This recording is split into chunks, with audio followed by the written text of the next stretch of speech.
All right. My name is Rich Schmidt. We're here with Dana Benn, Nicole Staples. We're at the Nicholson Library at Linfield University in McMinnville. It's April 5th, 2023.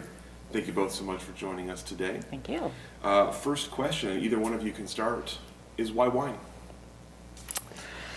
I'll go ahead. Yeah. Why wine? I think mainly I got into it because of my interpretation of it as a younger age. It was something creative and romantic, and would take me somewhere else. Not that I was unhappy, but I've always kind of had a very curious, adventurous spirit. I've always liked to be challenged in my decisions in life. I want a challenge. I want to learn from where I live and where I go and the people I meet.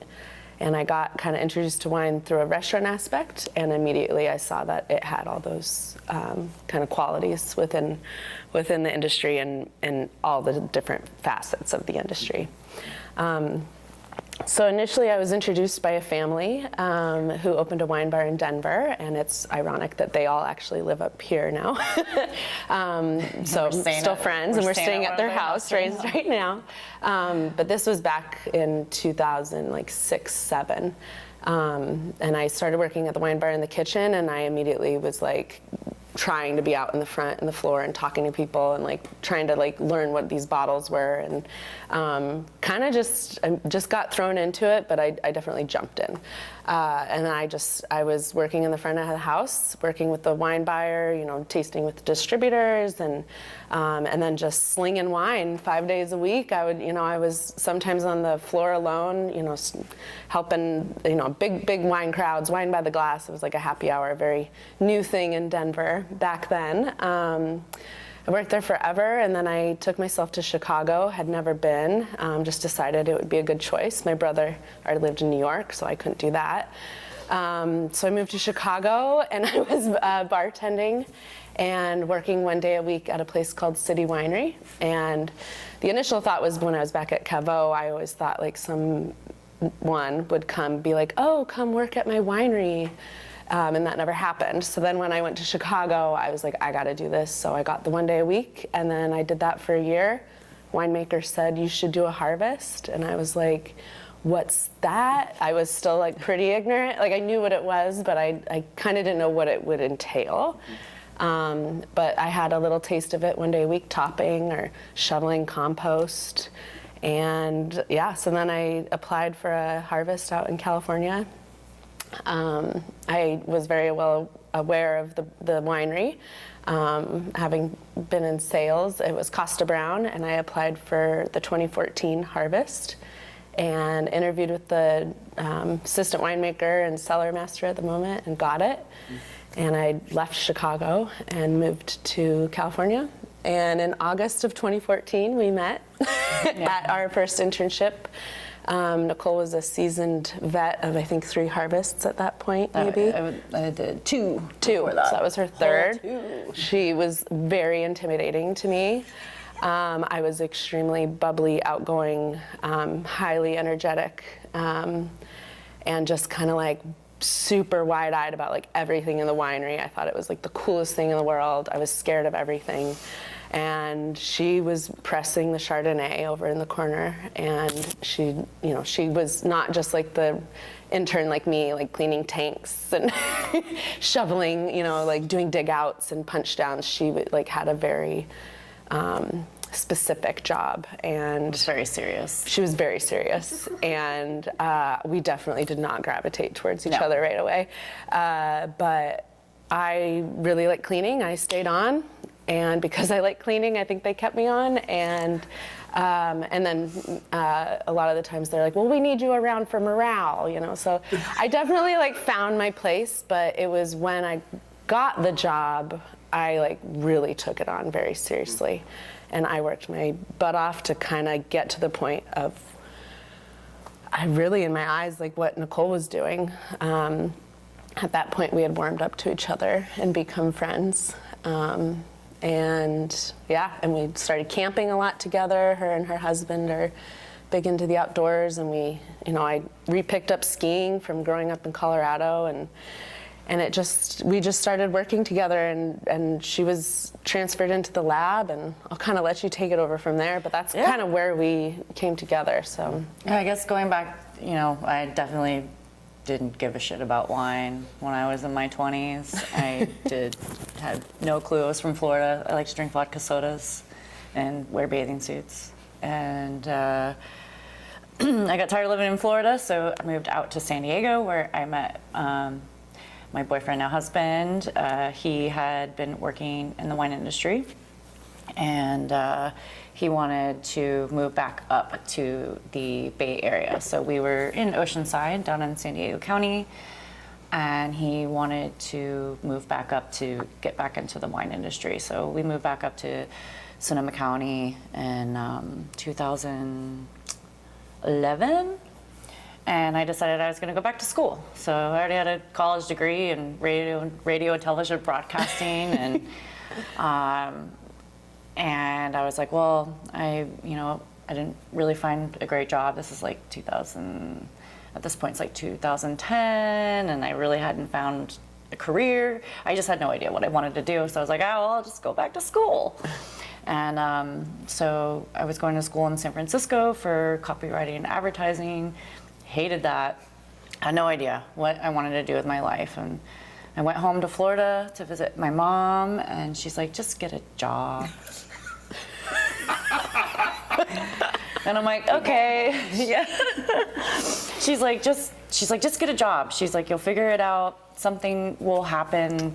Just get a job. And like literally on my flight back to California, my boyfriend called me. He's like, we need an extra person on a bottling line. You want to show up and help us bottle? So I literally took a red eye and showed up to the winery off of a plane. And so my first job was in 2012, that summer, on a bottling line. And then apparently I did an okay job. So the winemaker asked me back to do my very first harvest. So that was in 2012 at Landmark, which was in the Sonoma Valley.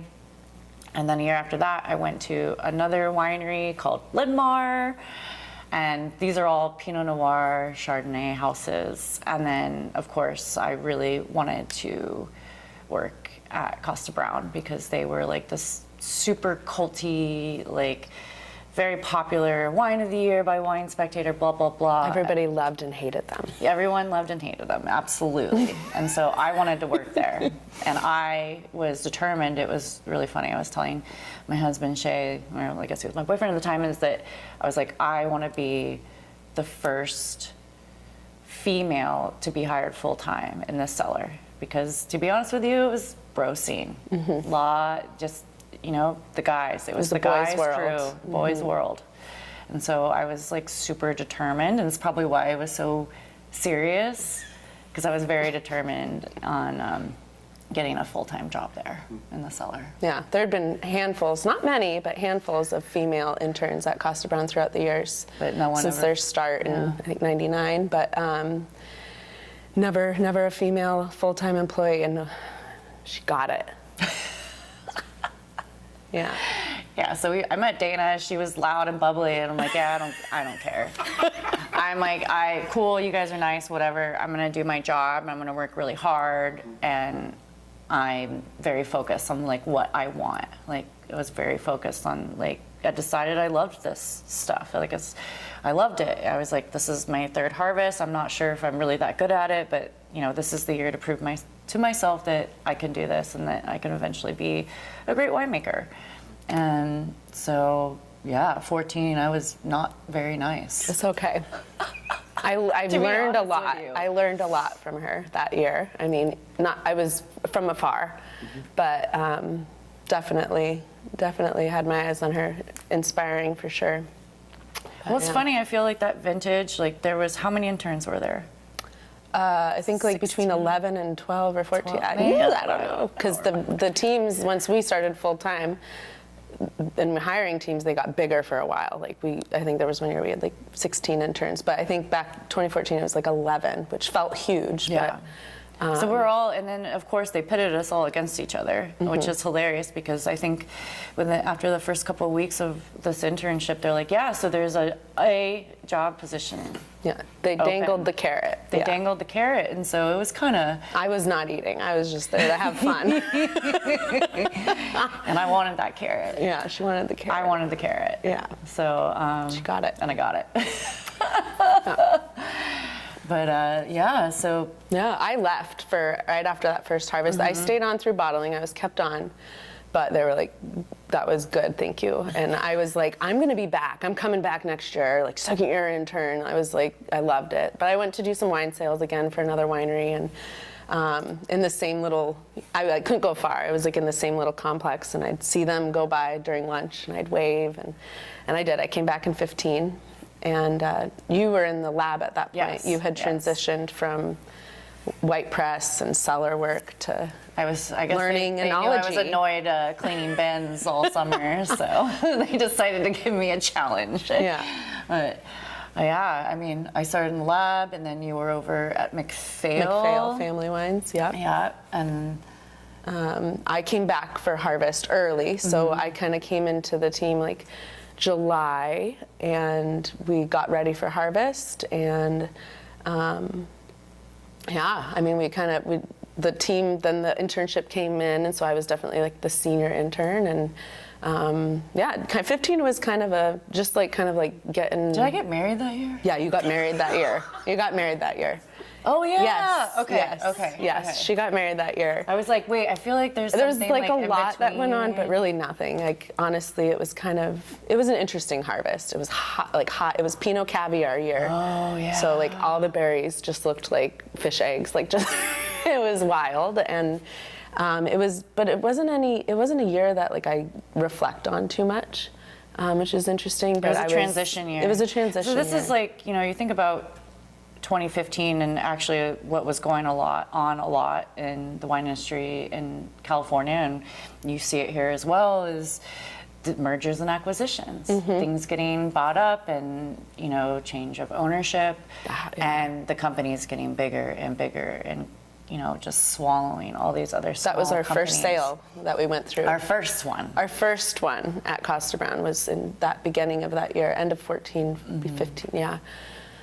So we went through a sale that year. That was kind of an interesting year. Maybe that's why we just like blacked it out. Put blinders on, I guess. But yeah. But then I was offered to come on full time as a cellar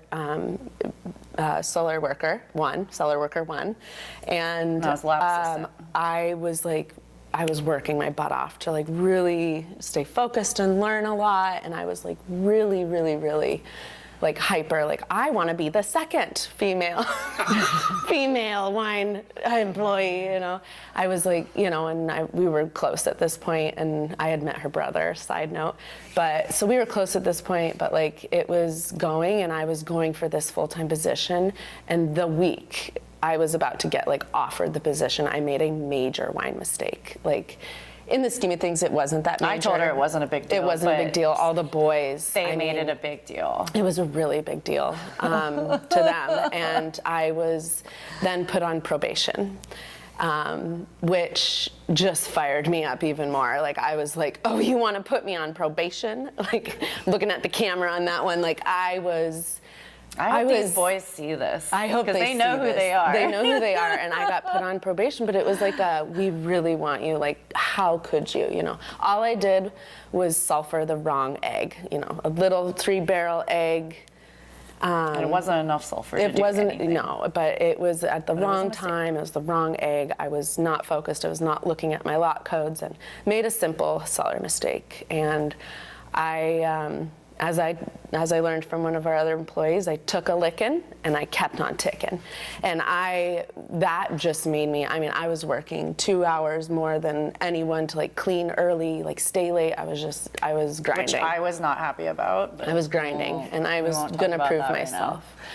And then in about 6 months later, I got the job, and I got that full-time badge of honor. I was, full time. So then I started making less money, but I had that, like, I was a part of the team. I was year round. I I thought I was very happy. And that Because was after a time, like, you yeah. know, we finally, like, it was a fairly large cellar crew. We were making a fair amount of wine. A lot of wine. They considered us a medium-sized winery, but in my we head, doubled one year. Like, it was bananas. It was insane, but it was a super tight-knit crew, Mm-hmm. you know, so we had, you know, Dana, myself, and a few other guys, you know, Nico the winemaker, Julian, Peter, Jeremiah, like this like really tight-knit crew, and we really became just completely enamored with the brand and felt like we had some sort of ownership over it, even though we didn't.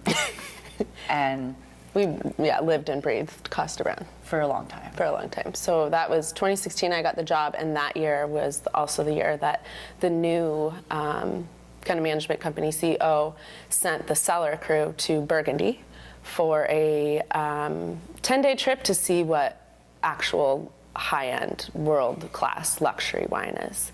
And, We spent 10 days in going to Le Flave and Favely and the Bourgogne Society and sitting down Bouchon with, Perry Fills, like, you know, any Burgundy. and sitting down with Bruno Mr. Claire. Mr. Ferrer at a huge just- dinner. So the barrel maker Francois Ferrer, like literally sitting Stayed down at one of and his houses. and Like, I mean, just listening got to the the taste stories, of- it was insane. it was unreal. But that team just became closer and closer and closer. And we came back and we were like, we are going to make the best goddamn Pinot Noir, you know, California or this country we thought had ever seen. You know, we were completely, we drank We drank the Kool-Aid. Kool-Aid, in a very good way though. And but that didn't last long.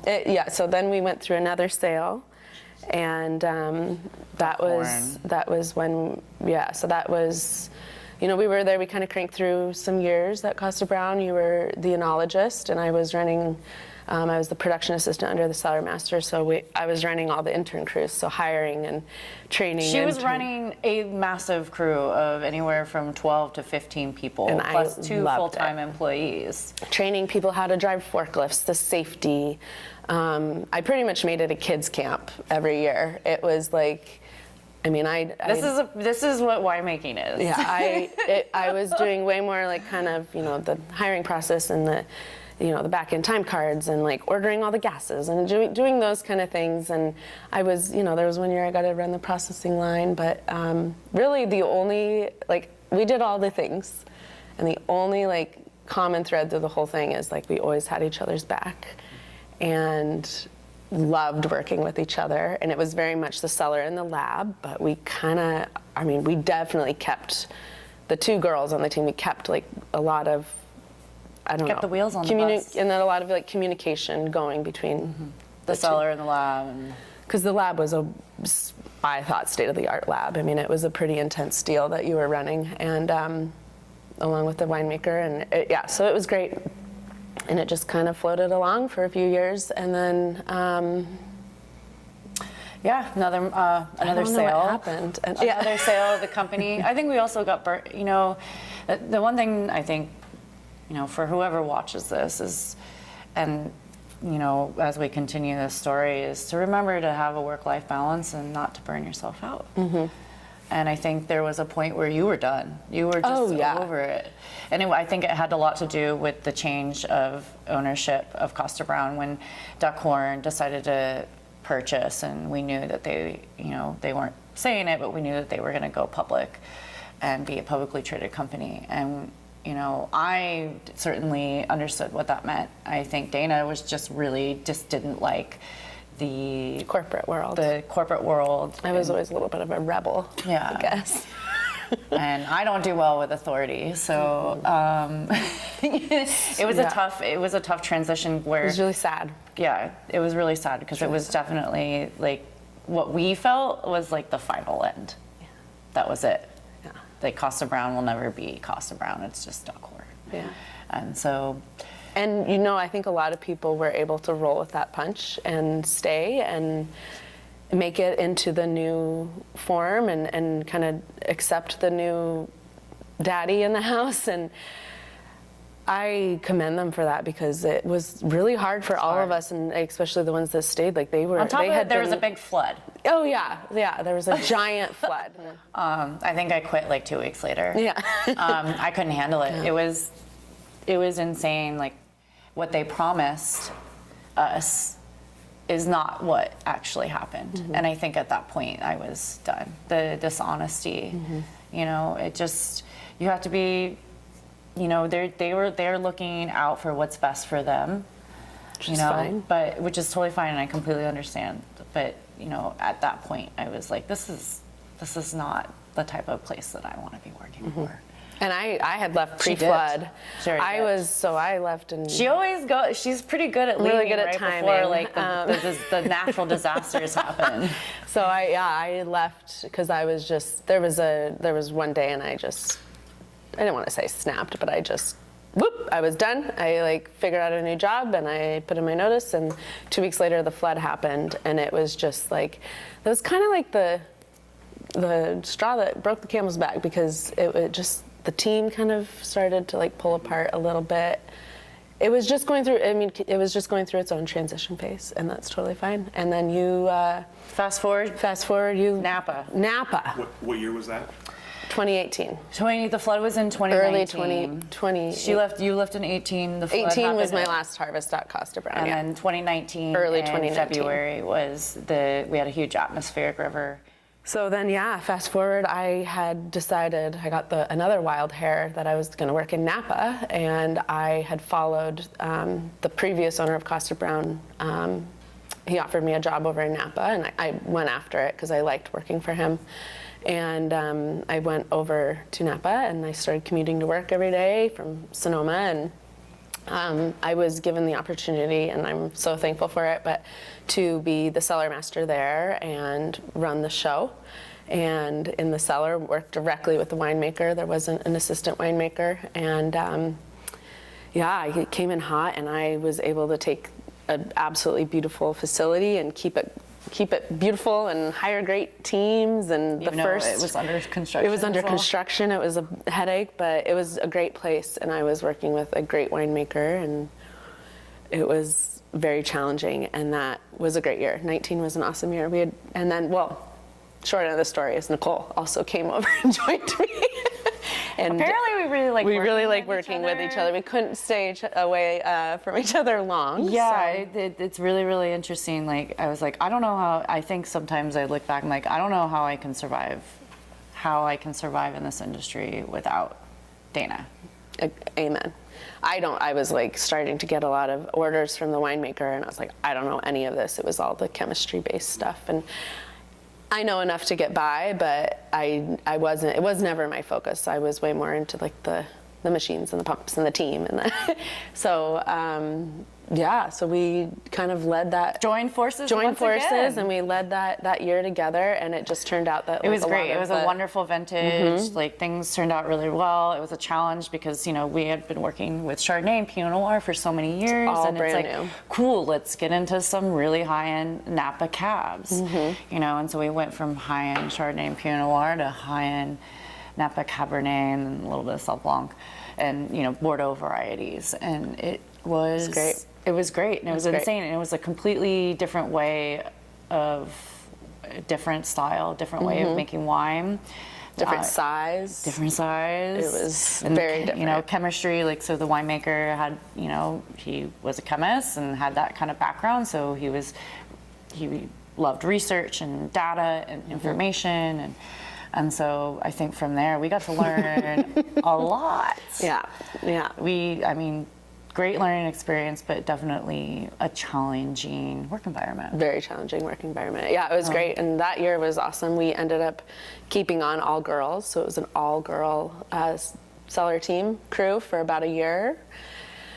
And then 2020 came, and that was also looking to be like a great year. And the day the harvest in turns arrived, the fire in Napa started, and I was a nervous wreck, because in my back of my mind, I don't think they're, based on the place we're working, I don't think that we're going to have like a big full out harvest. And I was looking at all these interns, hopeful interns. Some of them have never done this before. Some of them were seasoned, and just in the back of my mind, knowing it was a trauma that I was going to have to let It was half a of them lot. go, like fire them. And that ended up happening. That all in one day we had to let go of, I think, 6 interns all at once, just because we weren't going to bring in the fruit, and it was just a mess. The whole valley was on fire. And that wasn't our first fire year. Like, so we were used to it by that point. Our first fire year together was 17 at Costa Brown. So the fires came in 2020. That one, this timing was bad. It was the bad combination, for Napa. I think. We also forget, like, this is like COVID is happening. And it's funny because I always forget about that. So it's just like all this layering, and just there's personal drama, there's work drama, there's just so much going on. There's so much pressure, and we were both so burnt. Like we burnt out. We're I was done. Nicole told me multiple times how horrible I looked. Like, it was bad, and I was acting. I mean, I was so anxious, already an anxious person, but I wasn't sleeping. I wasn't taking care of myself. It was bad, and we were focusing too much. It on was our a lot jobs of and our pressure own too. Personal health. Because there's a lot of really high standards in Napa. Of like really. You have to eat, breathe, shit, Napa. And we didn't. I don't know if we were really. We weren't cut ready. for that. I just don't think we were ready. We weren't ready, or maybe it was too late. I don't know. Yeah. But the best thing about it is we both decided to leave Realm, and that the winery was Realm, but kind of symbolic. We kind of decided to leave that realm, and we looked at each other and we were like, "Well, everyone else has their own brand." Like, everyone else started their own small wine label this year. Why have we never done that? And let's do it. So let's try it. I think you actually talked me into it. Yeah, I mean, Because I left Realm, she lasted a little longer again. And yeah, then, well, it was funny because, I had to sit down with the winemaker and owner, and they asked me like what I really wanted, and they weren't firing me, but I basically was like, you know what? I don't think this is what I want. This is not what I want. And I really thought about it, and I was like, to be honest with you, I think I'm a little more ambitious than just working in the same position here at this winery. trying to climb the ladder. And I'm not a ladder climber. We're not. We want to do the job. We want to make great wine. Title means absolutely Nothing. nothing to me. Absolutely nothing. Nothing. You'll gain nothing from a title. I mean, knowledge is the most important thing, and we've learned a lot. People and experience. And people. But yeah, so I was like, I think, I'm telling these people that I'm done, and that I think I'm gonna do something on my own. And then so I think Dana's like, I don't know what I'm gonna do, and I'm like, I don't know what I'm gonna do. So it's like, well, maybe we should make some wine. Let's try and figure out how we can financially figure this out. 2 girls with, not a whole lot of money, and But a lot of grit and Yeah. a lot of love for each other, and also it's all about the people and all this stuff, but we also love wine. Like, we also love the grapes and the evolution of it and the process, and you're constantly learning and being challenged, and it's constant problem solving. I certainly learned I grew to love wine, whereas I think maybe Dana loved it right off the bat. But like at Costa Brown, it gave me so much knowledge, and the wines that we drink, not just our own, and just really, increase the passion there. And I just, I wanted to do that, and I figured who's the best person to do that with? I figured Dana might be pretty good at it. So Yeah. And side note, at this point, I had been dating your brother since 2018. Yeah, I definitely I had my eyes on him at 2015. It took a while for her to allow it. And then I swooped in there. And so at this point, we were also a Close. pretty tight-knit family. Her husband, Shay, and her, and the 4 of us were our little COVID family. And it had just become more and more close of a familial kind of tie. And so starting the brand, a lot of people are like, whoa, with your best friend? And like it varies, and it's like, I never questioned it once. There was no question on whether or not. At that point, how long have we been working together? 8 years? Yeah. So we've worked together in other Fought a lot. We fought a lot, but we always figure out how to fix it. How, like things, it's really, really important. Doesn't matter who you are, you just got to figure out like what works so that you never like given the silent treatment or vice versa. It's the communication. We learned from those too. Yeah. Yeah. It took a long time, but we were lucky. So before we decided to do this, we had a lot of experience working with each other, which I think is a big deal. Yeah. Big time. And really was helpful. Yeah. Yeah, really was helpful. So that took us to starting Coquina, but here we are in California, and it really came down to just a opportunity that landed on our plates to come work for someone up here that has a California property as well as had an Oregon thing going, and we were offered like, hey, can you come be our interns again? Or not again, but like, can you come full circle in your life and be an intern again after 9 years of, climbing the ladder and, work as our harvest interns, and you'd be able to do your brand here as well. And that was it, sold. That was it. Yeah. So we came up in Oregon, here we are. In Oregon, here we are. And we kind of just, it was early 2021. We came up, we couldn't find fruit. We couldn't find fruit we wanted. We definitely found fruit, but it wasn't what we wanted. And of course, the last thing that we wanted was we didn't want to make Pinot Noir. Nope, no Pinot Noir, Chardonnay. no Chardonnay. And so we're coming to the, what, in my opinion, the best place for Pinot and Chardonnay, and at the Great Valley. And we had some friends up here, but we were coming up with the idea of like no Pinot, no Chard, no Cab, no Sauvignon Blanc. Those not as common up here, but. We were looking for something different, a new challenge, something we hadn't ever worked with, made. but also something that we love to drink. Yes. So we kind of started to pick things that we like, Alsatian whites, French, and I love Italian obscure varieties. Yeah. Like there's, just different stuff. Affordable stuff. Affordable, what we thought was going to be affordable. What we thought would be affordable.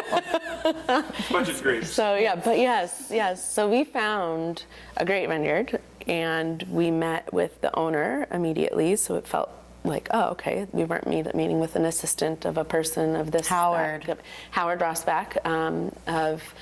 Erratic Oaks. Yeah, Erratic Oaks is the vineyard down in southwest Willamette, kind of near Dallas. And they're in that new Mount Pisgah AVA. And we went and looked at the vineyard, and they had other things planted than Pinot and Chardonnay. A lot of Pinot, but they had Pinot Gris planted, Gewürztraminer, and Riesling.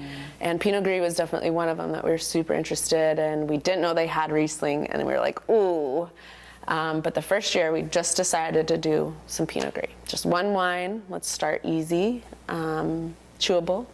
Yes. And so we thought. Yeah. So we moved up here we were up here for 3 months. Left our men, made them harvest widows, and we came up here and we lived and worked harvest as interns again. It was awesome to get back into the cellar and work actually make the wine. Yeah. And we were doing our project and made our first pick date together. We had been around that a million times, but never our own pick date. That's kind of the fun thing. Everyone's like, I want to make pick calls. And it's like, well, here we are. And everything was 100% our decision. Yeah. And that was, for me, very stressful and really exciting. And also the vineyard, I remember when we met Howard there, how beautiful it was. It was just this, of course, it was a nice sunny day.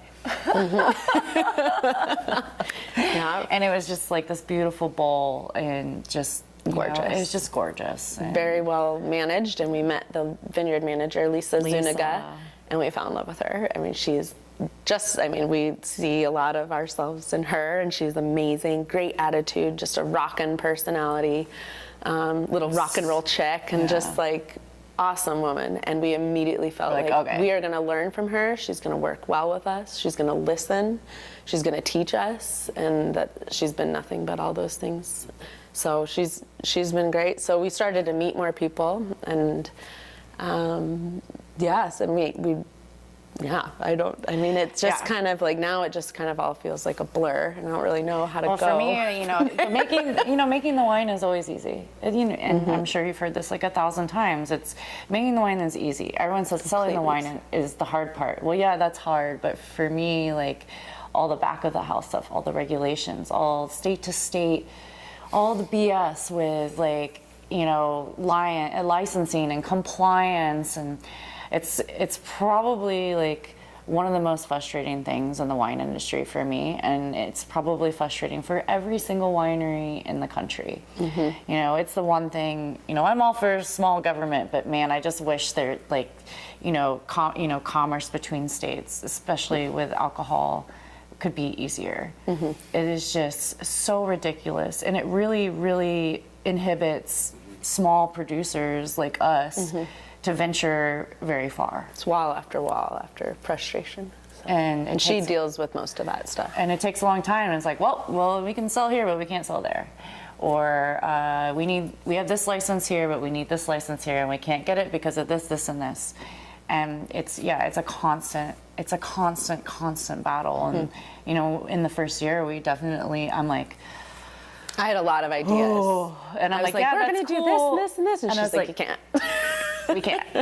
I was like, we could do this. You want to next follow year. the rules. And I was like, because the last thing I want to do is lose an alcohol license because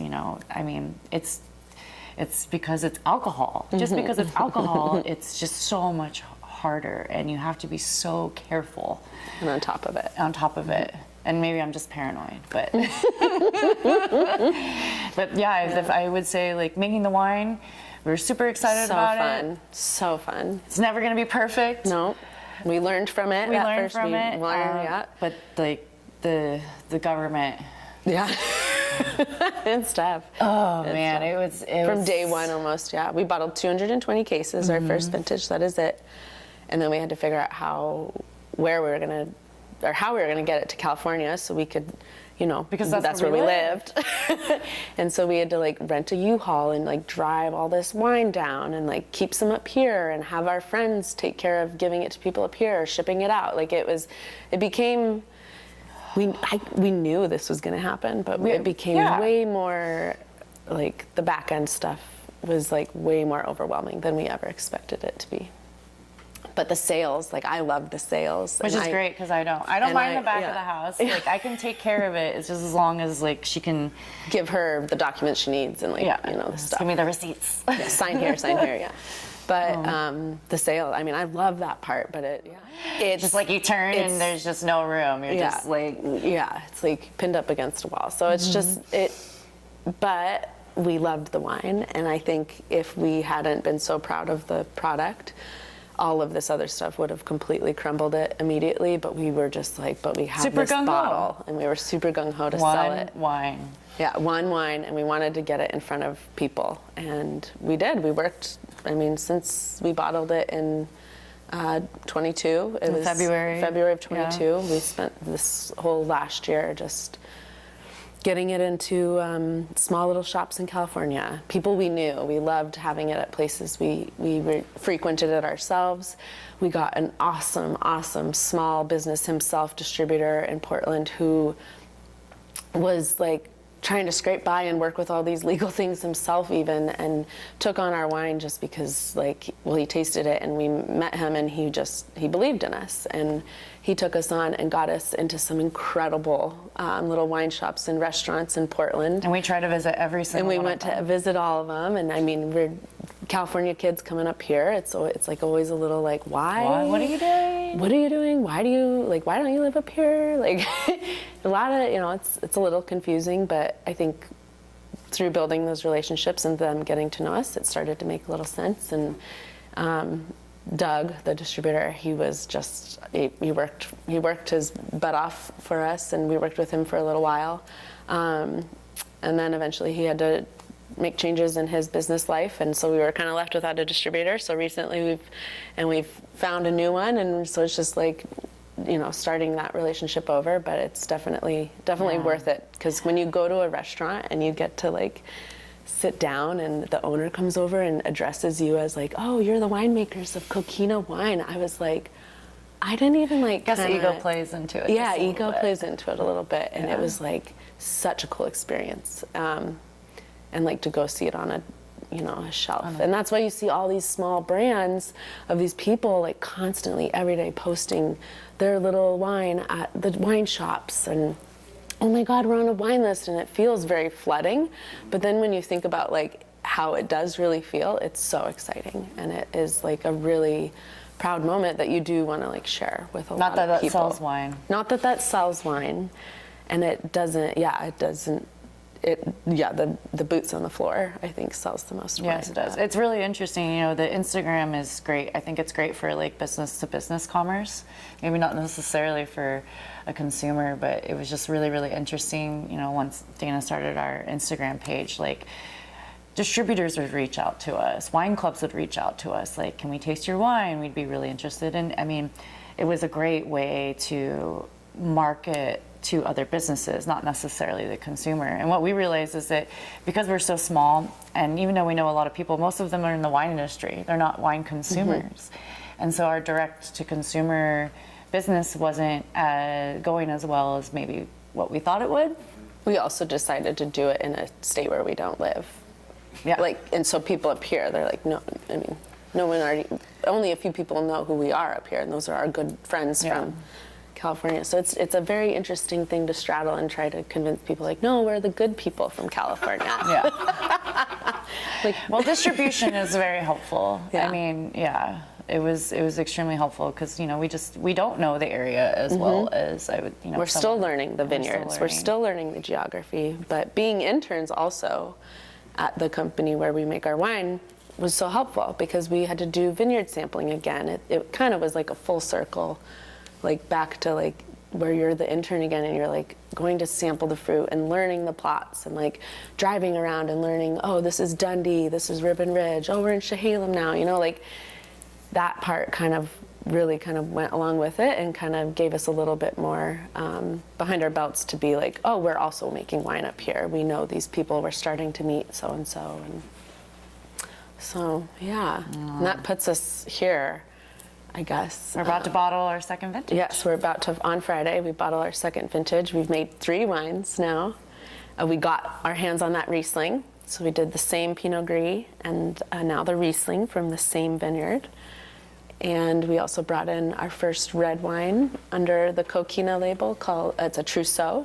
So it's a really nice, really cool expression of Trousseau. We're really excited about that. So now we have 3 wines to start working on selling and navigating how we're gonna do that.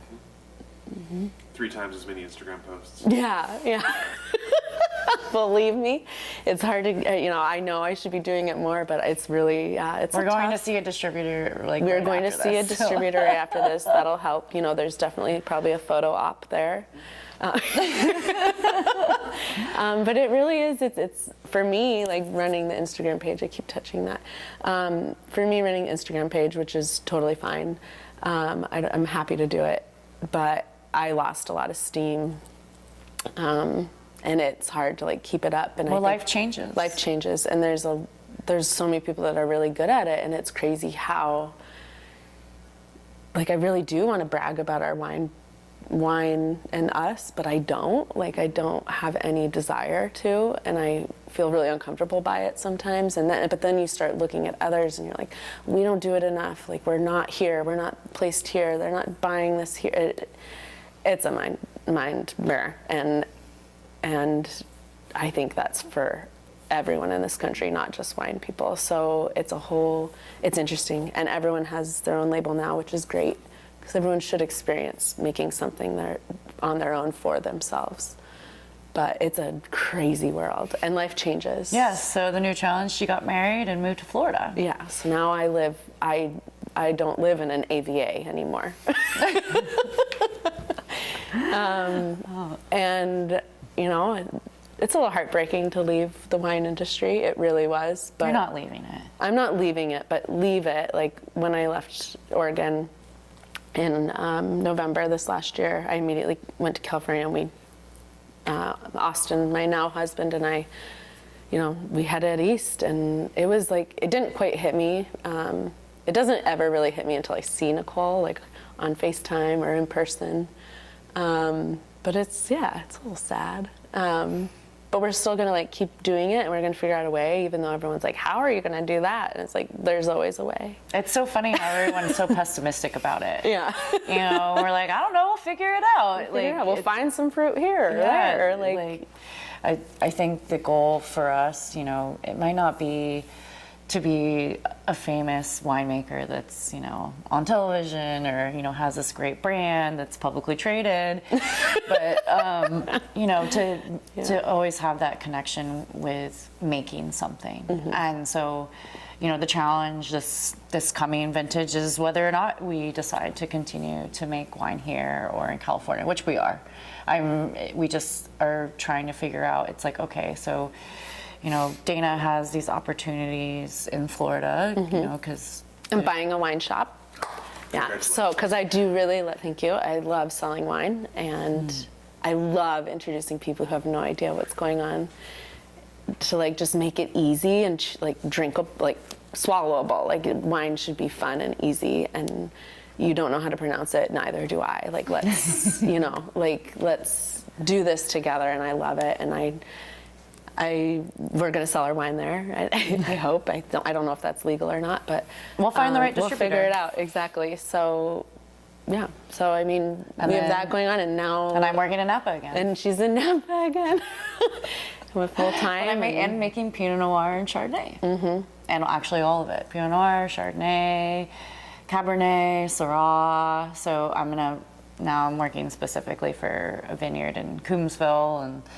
So it's actually really nice. When I took the job, I was like, I don't know what I want to do in the next 2 years. I do have this brand and I need flexibility. And so I found a job that's offering me that kind of, which is so rare.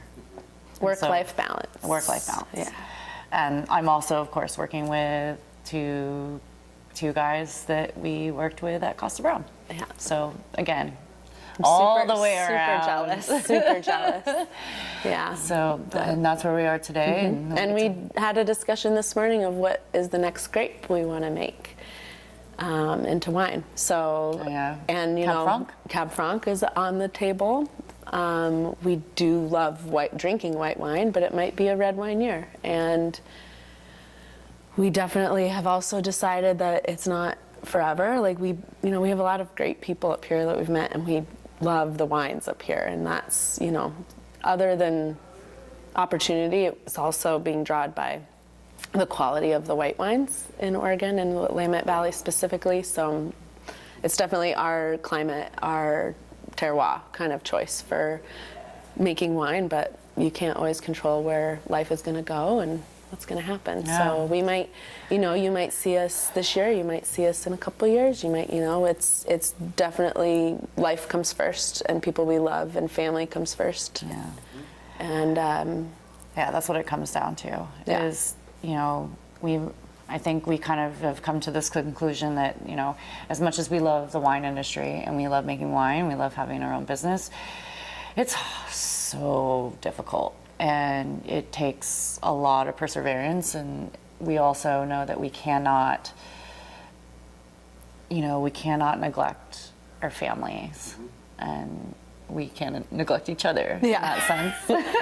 And when we call, it's all Coquina now. Like when I talk to Nicole, and that is a little heartbreaking. Business. Yeah, for being one of my best friends and now my sister. I want to call and chat about life stuff, not did you fill out, we're in the middle of taxes right now, and it's great. And really, I just want to work harvest every year with you, and F the rest, but that's, well, we're getting older and becoming more responsible. And so as much as this idea of starting this wine brand, it's not going to die. Never. But it's just, I think we were really, really ambitious. The idea was to be able to do this and make enough money so we could pay ourselves and not have another job. And in the sense, we've spent more money than we've made, and so now here we are, back again. And so we're just trying to figure out again how we can still make wine but still have a life. Oh. Love it.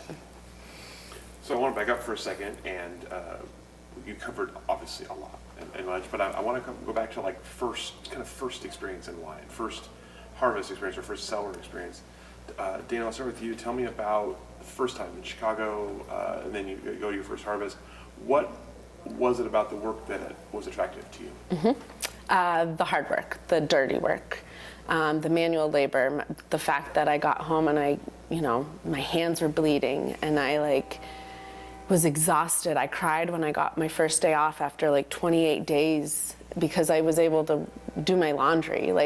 That just commitment and passion, it just bubbled up inside me, and it was the cleaning. I loved the process, we clean and then we do it and then we clean up and everything's put away and everything has their place and everyone is engaged and everyone, it's very, no one could be half-assing, or it was very obvious, and that person was very quickly, the team. They swept the grapes. They later. swept the grapes They later. did a lot of sweeping. And that's not that's Nobody just wants the to be the reality. sweeper. No one wants to be the sweeper, and so everyone was just grinding hard and and there was people that had never done this and people who had done it, and the fact that I could gather and kind of pull from all their people and experiences and figure out how I was going to fit into it, and that was the most attractive part, was the hard manual labor, the organization, the cleaning, and then the people.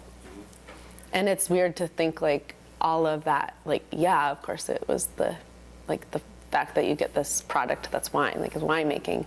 But for me, it was very much the machines, the processes, the fact I was terrified of a forklift. And then, 2 years later, I was training people how to drive one and operate one. And just I don't know, I felt a little I'll just be honest. I was I don't want to be just a girl, doing a job. I wanted to kind of show my muscle in life, and it was a way for me to do it. I'm realizing now the last time that I helped at a harvest, I was the one sweeping the grapes. No, that's okay. Actually, honestly, Thank you for. it's okay, because if that's where you're starting, that shows a lot that you picked up the broom. But also, I'm not kidding here. In an interviewing interns, I want to always be pick up that broom and show me how you sweep, because that says a lot. If you can't squeegee a floor, you're not going to make it. You gotta know how to squeegee a You floor. can't, yeah. So. Oh man. You never know. Yeah. Well, Nicole, you mentioned being a little kind of slower to pick up the passion for wine. Tell me about your first experience in wine, and also the first time you kind of felt like it might be something you wanted to keep doing. Oh man. Yeah, so I showed up on after a long red-eye flight from Florida back to California, I showed up on the bottling line, and, they put me up on the line, and then my first job was to pack boxes, and I was between these two women who were very seasoned, and they just looked at me and rolled their eyes and was like, this girl, there's no way she's going to be able to pick it up. And of course I did. So they were just like, okay, she's got this. And so the 2 weeks of bottling just ended up being just a really, really great experience. And I loved the hustle and bustle and just all the movements. And I worked really hard, and I enjoyed it. It was just fun. It was hard work with my hands. And I think Dan and I both, we like to work with our hands, and we like to get dirty, and we like to do the job ourselves. And so I went back for that harvest, and that harvest was pretty lackluster. It was pumping out tanks, digging out tanks. It was a lot of Chardonnay, so sorting on the sorting line, a lot of sorting fruit, and just really, when I look back, just wasn't really that exciting. And I was kind of do I really want to do this? And so after harvest, obviously I didn't get a job, so I decided, I was well, maybe I'll go work in the tasting room.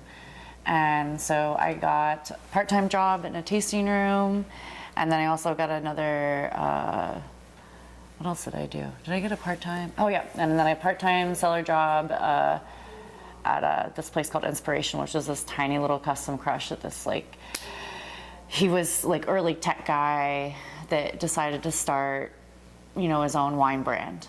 And so he needed some help there. So I was working part-time in a tasting room for a small family in Healdsburg, and then for him kind of just doing like topping wine and things like that. And I actually really enjoyed the off-season work and getting to see kind of what goes on like between harvest and bottling. And I think that's kind of where I really started to enjoy the work. And then in 13, I actually ended up quitting both of those jobs, even though they probably would have, sustained me like full time. A friend of mine, he ended up with a pretty massive brain tumor. He was assistant winemaker at a winery, and he was really stressed, and he was about to have surgery, and so he asked if I would come and do harvest for him. So I did. And so I moved on and met a really wonderful intern, this girl Katie, and it was just such an amazing, wonderful experience. I remember like rinsing out this bin of like Petit Verdot or Petit Syrah, and just the colors and the smells, and it was definitely more of like, the colors, the smells, like the feeling, the bugs. The bugs, yeah. I loved the bugs, just like all of that that went into the winemaking process. And I think that's kind of what did it for me.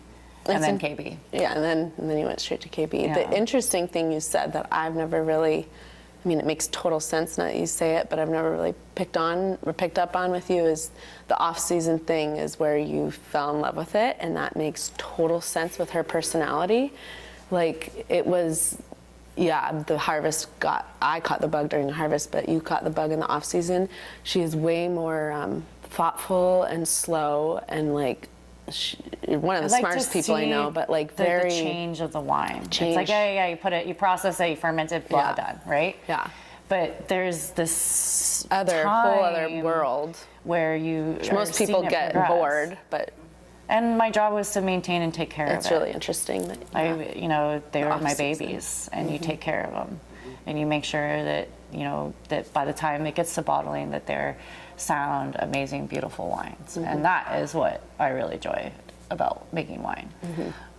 Not the harvest. It's a little bit more quiet, definitely more of a pensive season. Yeah, winter now I've been pruning, which is something new for me, and I really, really have been enjoying that, and being outside and just working with the vines and just trying to understand and hone in on the craft even more. So very methodical. Yeah, we know how to do harvest. We've done it so many times, but there's all these like little nuances in the industry that it takes many, many years to pick up on and learn. And you learn those in an off season. That is for sure. Yeah, I don't think anyone's ever said on camera that they fell in love with wine during the off season before. So this might be a first. Makes total sense. 99% is like the harvest high. Yeah. I don't get it. It's honest, it's very methodical in the off season. The harvest is chaotic, and you don't like chaos. You like method. I got method, organization, and it's fine. Like, not everything's going to be perfect, and I can handle that. I can, And she still has fun, like after 10 a.m. Yeah. Yeah. Not a morning person. Not a morning person. But early harvest mornings. Yeah. The middle season, like in between harvest and bottling, is actually really, really incredible. And that's also when you get to know the people that you work with. You have more time to understand what you're doing versus just doing it. And it might not be as exciting, but it's just, for me, it was more important. So yeah. So you both had obviously lots and lots of experience before starting your own brand. You've done a little bit of everything, but you mentioned earlier kind of the first time making all the decisions, choosing a pick date and choosing varietals, finding grapes, choosing a name, which you need to tell us about Coquina as well. Tell me about that experience of being the kind of the boss finally, or the bosses finally, of making those decisions. Were you confident? Was it nerve-wracking? What was that kind of process like? I think it was 100 times easier than I ever expected. It was like I was like so excited, and then I was like, oh, that was it? Like, I mean, okay, the pick calls in. Great. Cool, They're we're going to getting pick fruit. it. It's gonna come this day. It's going to come in here. We're going to unload it. Okay, great. I guess that's what happens when you've been seasoned and it's you're like, all right, we've gone through this process. So yeah, it many was more a little times. bit, but it was cool. It gave you, yeah, you get to be the director of it. You get to make the decisions and collaborate together. But I think at the end of the day, like it was kind of just like, oh, okay, well, Well, it we're was just one wine, one pickle. one wine. It wasn't. I don't want to say it was underwhelming, but it was. Maybe it was. I don't know. I think it was really cool, but I think, I don't know. It was like I was like waiting, and then it just kind of, I don't know. It happened, and It just happened, and it wasn't as. No fanfare? It wasn't as invigorating or as like exciting, and like really, I didn't feel as like so proud as I thought once the wine was bottled and we like had the bottle to sell. That's when the wave really hit me of like going in somewhere and being like, we made this. Because in California we can hand sell it. We don't have to use a distributor, so we were able to go into some of these shops and have our first like meeting with someone who was going to taste it and see if they wanted to sell it. Like that was when it really hit me. which having makes the me physical so product. incredibly uncomfortable and nervous. Yeah, and I was just like, All right, let's do it. She's like, and I'm just like, yeah. okay, so what do I need to say? We do a lot of like talking each other. Like it's always one is up, one is down. We are never like, yeah. Even on the way over here, I was like, okay, just. I had 1,000 questions. She And had Dave's like, 1,000 I don't know. just like, and like we woke up, we're just being honest, but like, kind of had like a frustrating morning, and I was like, oh, but everything's gonna be fine. And like the moments I go really deep and dark, she's like holding me. Like it's we experience everything very differently. Everything's very different. So like all of the new stuff was like, or all of the stuff doing it on my own, I was like, yeah. But once we were able to sell it, I was just like so stoked. I just had to make sure it was good on the back end. Yeah. So. Yeah. Yeah. It was, yeah. It's, the first vintage was, for me, it was nerve-wracking. I was really nervous, but I guess anything new, it's going to make you a little nervous. The pick call was fine. I think for me, I just wanted to make sure it fermented and it didn't have ridiculous, volatile acidity or any kind of weirdness in it. So that was my stress. Yeah. I just wanted to make a good Pinot Gris that wasn't It was good. boring or too fruity, or it was just kind of like the style of Pinot Gris that we like to drink. Yeah, we were pretty I think we did a pretty good job. Like we knew what we wanted to make. Very clear idea. Very clear. That was easy. Yeah, like it goes back. The winemaking part was the easy part. Yeah. Yeah. If you know what you want to make, if you have like a desired result, it's That you see eye to eye on. it makes it very, very easy. Now to get there is not always not always, the way that you want it to happen, but you just make it work. That Riesling. That. Oh, yeah. Yeah. Yeah. Yeah. That wine is going to be good. Yeah. So tell us about the name Coquina and about sort of the design. And I'm really curious, you mentioned obviously excited about sales. Tell me about like pouring your wine for someone. Tell me about that, what that feeling is like. Yeah, well, I guess I'll talk about the label. You can talk about pouring for the wine. Perfect. All right. So actually, originally, like my husband had been tinkering with his own wine labels. He got into canned wine. He was making Zinfandel from Lodi, and none of it really came to fruition. And then he's like, "Do you want to make some wine together?" And I'm like, "Yeah, sure." I was like, "We'll see if we can, make it work." Him and I. It didn't work. I mean, I love the man, love him, but. We may not be the best suited as business partners. Maybe life partners, but not business partners. And so we actually went through the process of creating Coquina, the label, originally. And it was really funny because, my husband and I had definitely different ideas on what kind of wine label we wanted. And I'm like, and it was Pinot Blanc from Mendocino. And I'm like, we were arguing, I'm like, Shay, you're trying to make this Cote de Rhone type label, and I'm trying to, I don't know what I was doing. Something relaxed and playful. Yeah, and so the designer is actually the son of a famous wine label designer.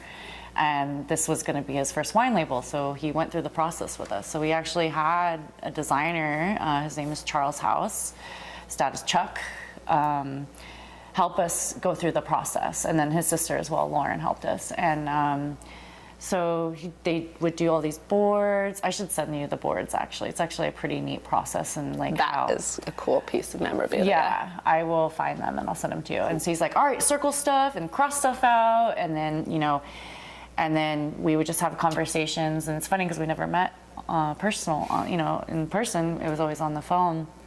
So basically the final results after him, because I had this idea about worked in the lab, I like bugs and microscopes, and I'm from Florida, so Coquina is a sedimentary rock that you find in or near the ocean, and it's something that I used to grow up and really love it. It's just all these shells, just so, and to be honest with you, I didn't want to put my name on it. Dan and I did not want to put our names on the wine brand either. I wasn't involved yet, but I was watching from the side. Yeah, but I always knew that I was never going to put choose my that name one. on something. And then, generally speaking, I'm like, I don't know. It's like, what the hell do we call this thing? It's like, we care about the wine, and we weren't, we're winemakers. We're not marketers or salespeople. So I was like, Coquina's cool. I'm from Florida, I like the rock. It's pink, it's pretty, whatever. And she's, they're like, yeah, that's a good name, that'll work. And that's how kind of the name came about. I'm from Florida, but, I love, the rock is beautiful. It's funny, we actually call them ankle breakers in Florida. So when you surf and you go through this trough and then you go up and then you have to step over this Coquina rock to get to the surf break. And they call them ankle breakers because there's usually large holes that you can step into, and the rock will crumble around it. So that's Coquina, which is kind of funny. But so when Charles created the label, he ended up with this woman. Gorgeous woman. And who in my mind is Nicole. Yeah, and he ended up creating this kind of cartoon character of everything I was talking about. Very unlike anything Shay wanted. Yeah, but when we saw it, we're like, that's it. It was as simple as someone just creating something and us knowing that was the right direction to go. And it represented personality and the people, which was pretty cool. Yeah. And then when you and Shay handed it over to you and me, or you and I was like, we're not changing the label. Because I loved it. I was obsessed with it for years. It just was very Nicole. And so we ran with it. Because I was on board. And it was someone's artwork. Someone's artwork. It wasn't just a label. Yeah. It was art. Yeah. And I really appreciate that. And it's honestly received and interpreted in the most vast, very different ways from everyone who sees it. Everyone sees something different. Everyone experiences it different. So I guess we should have a better story for the label. Yeah, name, but we've been asked the label question and the name question a lot. It's just not that important to me. It's a name to be recognized, but other than that, and the label is, we want it to be recognizable. But the only thing that I really cared about was what was inside the bottle. So we'll work on that. Yeah. And then, that's the label talk. But the Coquina, I definitely, now I feel it living in Florida. It's a very fun and easy name to and kind of run with and market ourselves. So yeah. So tell me about pouring your wine with your, not necessarily your name's on it, but your name's on it. Yes, for someone else. We're there. We're definitely there. It was a little nerve-wracking, but actually no. For me, it was not. I definitely was feeling a little bit of your nerves the first couple times we did. We went to Timber Cove, we tasted with her, we did Willoughby's, we did a handful of little wine shops. I did the first Zoom tasting. I sent the distributor a bottle, and that was my first big one alone, Zoom tasting with the distributor, and he was just blown away, and I just kept absorbing all the good energy, and it was just, I never once questioned it, and so I never was nervous because I was like, well, it's definitely not a wine for everyone. It's a different style wine. It's, it's not your typical Pinot Gris or Italian Pinot Grigio. Like it's a gorgeous Pinot Gris that is ours and very much ours. And I was just confident in it, and we had done the work, and yeah, no nerves. It was definitely exhilarating and really fun when people decide to take it on. That's a really cool thing. Yeah, just, I don't know, it just feels really good to sell something and pour it for people who really like it. There's definitely people that have not had, it's not their favorite wine in the world, and that, which is totally fine, but some people are just assholes. Yeah. It's true. And it's very true. I have a hard time with it's fine, you don't like the wine, totally understand. You don't like the price, totally understand, but like don't bullshit me. Yeah. Just be honest. Yeah, I just just be don't honest. understand why people cannot be honest. And she's really good about taking that, whereas I take that and I absorb it and I internalize it big time, and then it makes me think differently about what should we do differently, and it's like she's always there to remind me no, we need to just keep focusing on what we like to do. They don't like them, fuck them. Yeah, So, exactly. Let's move on. Let's find someone else. Yeah. So we've definitely, it's not always a win immediately, and I've had a lot of really good ones and a handful of little tough moments, but it's only made There's it. one in particular that was my favorite because Dana does not get mad in front of when she's trying to sell wine. She's usually very good composed. But I am really good at coming back and making a point without being rude. And so we had one experience where I kind of closed with a comment of are you even going to taste the wine? And there was someone who just was kind of not giving us the time of day, and even though we had a meeting, a set time, and just didn't really take it seriously, and I get really upset. He wasn't even going to buy the wine in the first place. I'm then why did you even ask us to come here? Yes, I think that's a big frustration in trying to sell wine. It's just if you don't want it, if you're not interested, it's totally cool. We'll move on. It's fine. Yeah. But people like that. It's not always just oh man, they took it, we're selling it, it's all selling out. It's not like that at all. And even a lot of our friends who are selling out in a good way, not sellouts, but selling out of their inventory. The reality for them is well, yeah, maybe we sold it all out, but it wasn't, it wasn't always a good experience, and yeah, we had to cut our prices a lot for people to take it, and it's we weren't going to do that. Yeah, we were pretty stubborn on that. Whereas if we were to cut our prices, I know 3 or 4 other different experiences where we would have had the sale, and we just didn't want to budge on that. So it was great. I wish I could be it's the best thing ever to pour my wine, but I think there's so much loaded in that glass that's more than grapes. So, yeah. a lot of blood, sweat, and tears. Yeah. Emotions, yeah. Well, then you've kind of covered, you've sort of talked about a lot of the questions I would usually ask at the end of the interview, so I'm not going to ask them. I have one question left for you. You've obviously talked about kind of, you want to keep this project going, you're not exactly sure what that looks like. So give me an idea of, in your minds, what's sort of an ideal future for Coquina Wines? What do you hope it happens with it? I hope, Yeah, go ahead. I hope that we continue to work together, making wine together. That is literally my bottom line. I don't have any aspirations or desires to make a big giant moneymaker brand. It really just comes down to finding something we both are inspired by fruit-wise. We've even talked at one point, let's go to Virginia and make wine. Any way for us to be challenged doing something new that's not going to keep us just burr, burr, burr, burr, we're making wine every year. It's got to be different, and it's got to evolve.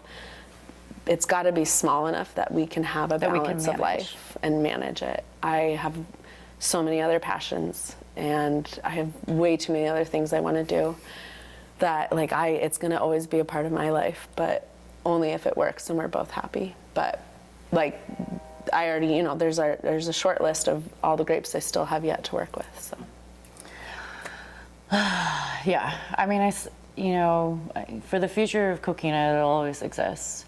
It just might not exist in as large of a capacity. So, you know, we have almost 500 cases this year, which in grand scheme of things doesn't seem a lot, but it is a lot for two ladies to manage, especially when they live across the country from each other and don't even live in the state that they made the wine in. And that on its own is extremely complicated. But I love the white wines that are grown here. And so I know that we'll probably continue, maybe, who knows, it'll happen this year, or it won't happen this year. We don't know yet. There's a couple things that are happening this year. Yeah, so there's a lot of things going on, and then there's a small hoppy vineyard in California, which I've been taking care of by myself, and so we'll definitely be making a little bit of Pinot Noir because it's Pinot, but so we'll definitely be continuing the project, just maybe not, you know, just not as much production. Not in the norms of, I think. And we'll still sell wine. Typical business fashion, you know. I think we're going to slow it down. And I think a lot of, and I mean, it's what we also love. I mean, I love regions and different AVAs and different, like, for different reasons, different spots in the world making specific wines, and that's like really what a lot of people are passionate about, is their terroir and expressing where they're from and the land and the fruit and the wine that's made from a very specific area on specific ground. And or specific varieties, and I think that's so important. And I mean, that's why we're all here, is because people have like pioneered these incredible industries all over the world. But I don't quite know if we ever have, or if we ever will fit into like kind of a normal business box of winemaking, Nicole and I just don't see us as, I think we have too many interests and too many goals for our whole lives as a whole, and we love Coquina and it fits in there, and it'll always be going, whether we're making 1 barrel a year or we scale up to 1,000 cases, you know.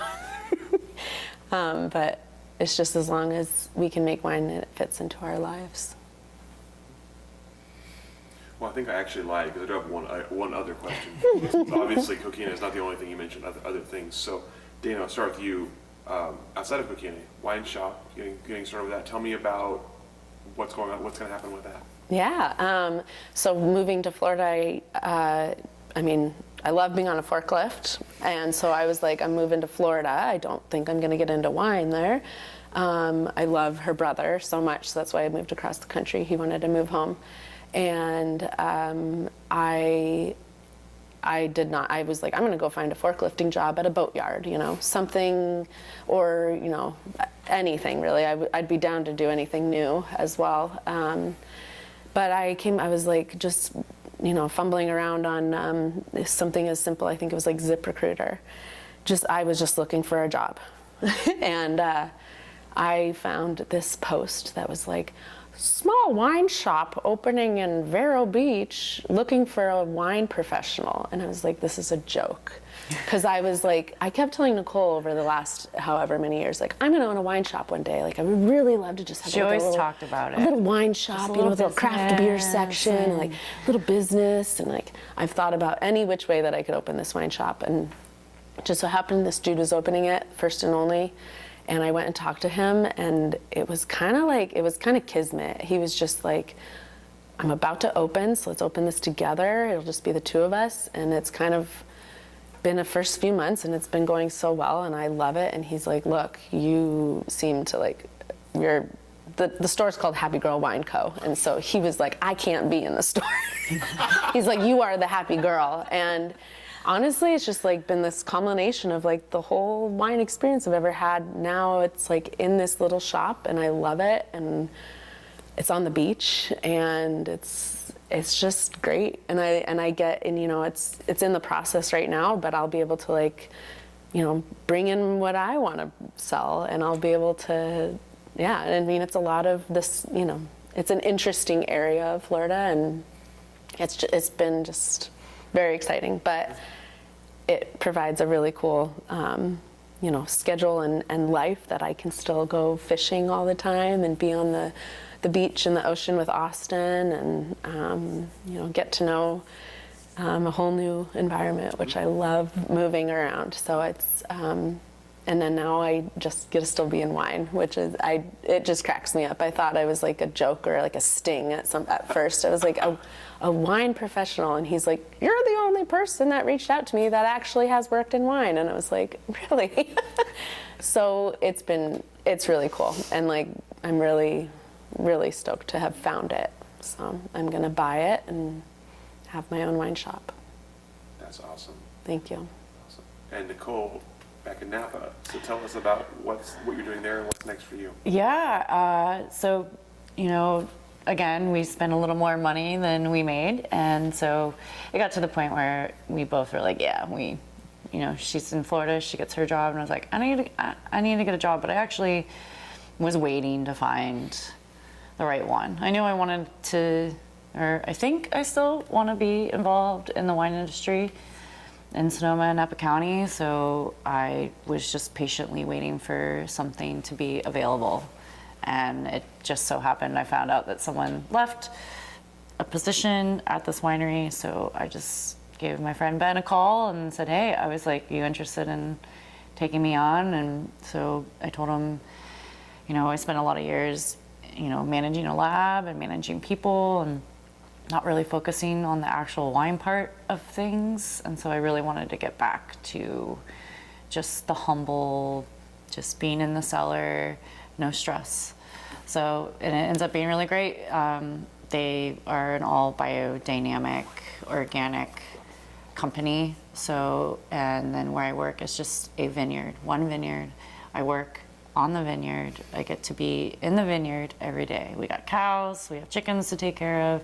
It's kind of like this whole entire like little ecosystem. We're working on compost, so it's just something more I get to learn. And I also don't have to manage people. I was really looking for a job that kind of relieved my stress versus added to it. So I got really, really lucky. And so it's called Haynes Vineyard. It was recently purchased by Lawrence. I think it's called Lawrence Family Estate. I'm not really sure what it's called actually. I started in January. And but they ended up buying up a lot of some older brands. So they bought Stony Hill. In Napa, they've bought Burgess, Heights, which is a very large wine brand in Napa, very old. They've been around since, I remember drinking Zinfandel from the 70s from Heights. Mm-hmm. So these like really old brands that they're they're converting all these vineyards, because it's land and everything within the company is biodynamic, organic. And so it's nice to, even though it is what it is, it's a family company. The guy owns citrus groves in Florida. So big farming family. And so he's trying to be a steward of the land, and it's just, I'm really excited to hopefully be working for a company that actually fucking cares. Does that sound awful? Am I that pessimistic about the world and people? So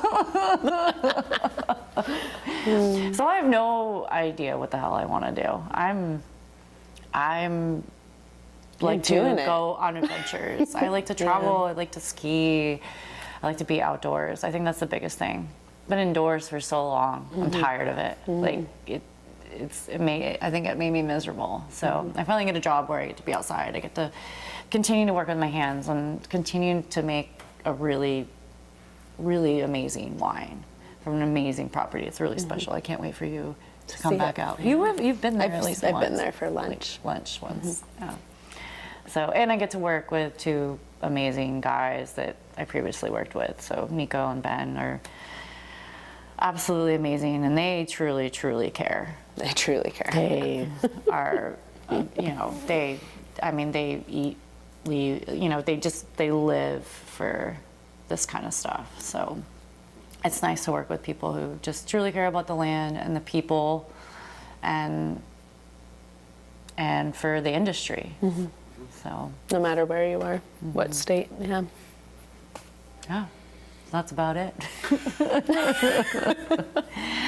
That's all the questions that I have for the two of you. Is there anything I didn't ask that I should have, anything that we didn't cover that you would like to cover here at the end? I don't think so. I think a lot of it, I mean, like we said, like we're not completely done with Oregon, but I think one of the things, because this is an Oregon Wine Archive, I think one of them is recognizing how we came up here as two Californians, and that's not the most widely accepted thing these days in the industry. Especially there's a lot of big companies, I don't think her and I are like coming up here and paving new roads or anything, but you know. We're not trying to steal your land. We're not trying to take over an industry. Jobs or anything. Our jobs. We just really love the valley and we love the fruit, and we knew that there were good people up here. And I think one thing that we don't really recognize a lot, but kind of at being at this like pinhead in our brand, is that we were accepted and like welcomed. people Oh my gosh, were yes. like the people we have met in the last 2 vintages has been incredible, and the places we've gone, and like it's very different from our California industry, and I think maybe it's the appreciation, slightly jaded. Yeah. I'm sure you can tell. Yeah. But like the appreciation and like the completely different vibe there's up here has been really, it's been really nice and really refreshing. We've got to work with a lot of really cool people and a lot of really cool fruit, and I think I just like have to acknowledge the fact that it was, it kind of sounded a little weird to a lot of people. It still does. But these two California girls were super happy with what this valley has offered us and the people we've got to work with. Whether you think of it or not, like the industry here is young. Mm-hmm. Very young. The people are young. The actual industry is fairly young. Like if you compare it to working in somewhere like Napa or Sonoma, like it's very laid back up here. And for Not anyone, a very serious people, but way more laid back. yeah. So it's a big contrast working up here versus working in Napa versus working in Sonoma. So for anyone who's interested, It's a great place. Yeah, it's a really nice place to be and work.